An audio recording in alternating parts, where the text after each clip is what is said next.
విధంగా ముక్కలుగా కోసేసుకోవాలి. చాలా బాగుంటుందండి, హెల్త్ కూడా చాలా మంచిది. ఆరెంజ్ జ్యూస్ కాబట్టి పిల్లలకు కూడా చాలా మంచిది. మీరు చేసి రుచి చూడండి. మీకు కనుక వీడియో నచ్చినట్టయితే లైక్ చేయండి, షేర్ చేయండి, సబ్స్క్రైబ్ అవ్వండి. మా వీడియోని చూస్తున్నందుకు థ్యాంక్ యూ అండి. ఈరోజు ఆరెంజ్ హల్వా ఎలా చేయాలో నేర్చుకుందాం. కావలసినవి ఆరెంజెస్ ఒక 4, చక్కెర 1/2 kg, కార్న్ ఫ్లోర్ అరకప్పు, నెయ్యి 5 స్పూన్లు, ఆరెంజ్ ఫుడ్ కలర్ ఒక 4 చుక్కలు, జీడిపప్పు, బాదం పప్పులు, పిస్తా పప్పులు కొన్ని, నిమ్మకాయ 1, ఇలాచీ పౌడర్ కొద్దిగా. సింపుల్ రెసిపీ అండి, చాలా బాగుంటుంది. ఇప్పుడు కడాయి పెట్టి 1 కప్పు నీళ్లు పోసుకోవాలి. చక్కెర కరిగించుకోవాలి. ఈ చక్కెర కరిగేలోపు మనం ఆరెంజ్ జ్యూస్ తీసి పెట్టుకుందాం. ఇప్పుడు ఈ విధంగా ఆరెంజ్ జ్యూస్ తీసుకొని దీనిలో ఈ కార్న్ ఫ్లోర్ వేసి కలుపుకోవాలి.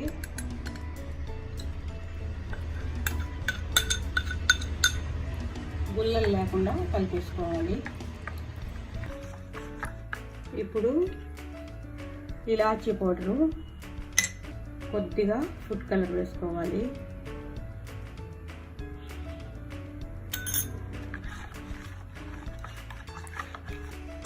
చక్కెర పాకం రావాల్సిన అవసరం లేదండి, ఇది బాగా ఉడికితే సరిపోతుంది.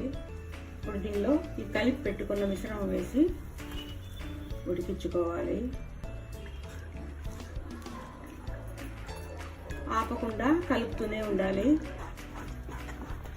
ఇది గట్టి పడిపోయింది.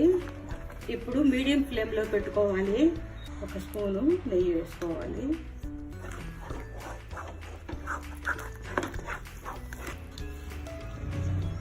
ఇంకొక స్పూన్ కూడా వేసుకోవాలి.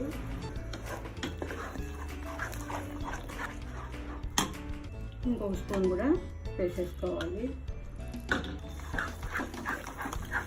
ఇప్పుడు ఒక అరడబ్బ నిమ్మరసం వేసేసుకోవాలి. ఒక గిన్నెకు ఈ విధంగా నెయ్యి పూసి ఉంచుకోవాలి.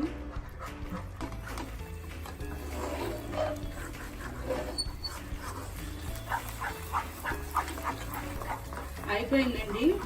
ఇప్పుడు ఈ నెయ్యి పూసిన గిన్నెలో దీన్ని వేసేసుకోవాలి.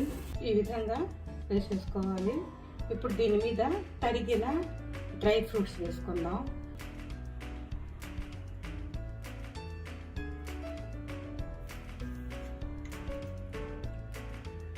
ఇప్పుడు ఇది 1 గంట సేపు చల్లారనివ్వాలి. చల్లారాక దీన్ని ముక్కలుగా కోసుకోవచ్చు. అయిపోయిందండి. ఇది గంట తర్వాత బాగా ఆరిపోయింది. ఇప్పుడు ముక్కలుగా కట్ చేసేసుకుందాం.